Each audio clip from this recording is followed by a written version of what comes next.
வணக்கம். இது வரைக்கும் நம்ம சேனலை சப்ஸ்கிரைப் பண்ணாமல் பார்த்துட்டு இருந்தீங்க அப்படின்னு சொன்னால் சப்ஸ்கிரைப் பண்ணிட்டுங்க. கல்வி வேலைவாய்ப்பு தொடர்பான செய்திகள் உங்களுக்கு உடனுக்குடனே கிடைக்கும்.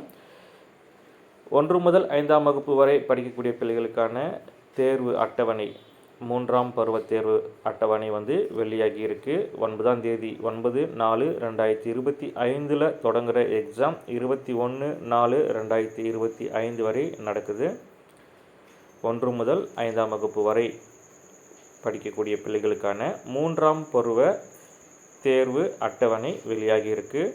அதே போல் 6ஆம் வகுப்பு முதல் 9ஆம் வகுப்பு வரை பயிலக்கூடிய பிள்ளைகளுக்கான தேர்வுக்கான அட்டவணையும் வெளியாகி இருக்குது. 6ஆம் வகுப்பு முதல் 7ஆம் வகுப்பு வரை படிக்கக்கூடிய பிள்ளைகளுக்கு 8ஆம் தேதி எக்ஸாம் ஸ்டார்ட் ஆகிடுது. 24ஆம் தேதி வரைக்கும் எக்ஸாம் நடக்குது. இந்த தகவல் உங்களுக்கு பயனுள்ளதாக இருந்துச்சுன்னு சொன்னால் அடுத்தவங்களுக்கு ஷேர் பண்ணுங்கள், மறக்காமல் லைக் பண்ணுங்கள். தேங்க்யூ.